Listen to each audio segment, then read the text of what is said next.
CSK அணியின் தொடர் தோல்விகளுக்கு பின்பாக பிசிசிஐ கொண்டு வந்த முக்கியமான ஒரு விதியும் காரணம் என்று கூறப்படுகிறது. பிசிசிஐ சார்பாக எல்லா மைதானங்களுக்கும் சென்று சோதனை செய்யப்பட்டு உள்ளது. பிட்ச் பவுலிங் பிட்சாக இருந்தது, அதை உடனே மாற்றும்படி கூறியுள்ளனர். சென்னை சேப்பாக்கம் மைதானம் ஸ்பின் பிட்சாக இருந்தது. இதனால் முதல் ஆட்டத்தில் சிஎஸ்கே வென்றது. ஆனால் அதன் பின் பிசிசிஐ பிட்சை ஆய்வு செய்து அதை பேட்டிங் செய்யும்படி மாற்றி கூறியது. அப்போதுதான் இந்த சீசன் சுவாரஸ்யமாக இருக்கும்.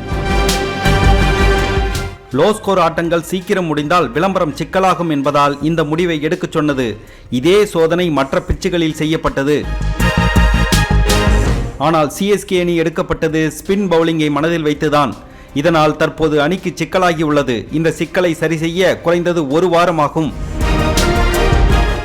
அந்த சிக்கல்கள் சரி செய்யப்பட்ட பின் அணி மீண்டும் ஃபார்முக்கு வரும். பேட்டிங் ஆர்டர் மாற்றப்பட்ட பின் அணி மீண்டும் வெற்றி பக்கம் திரும்பும்.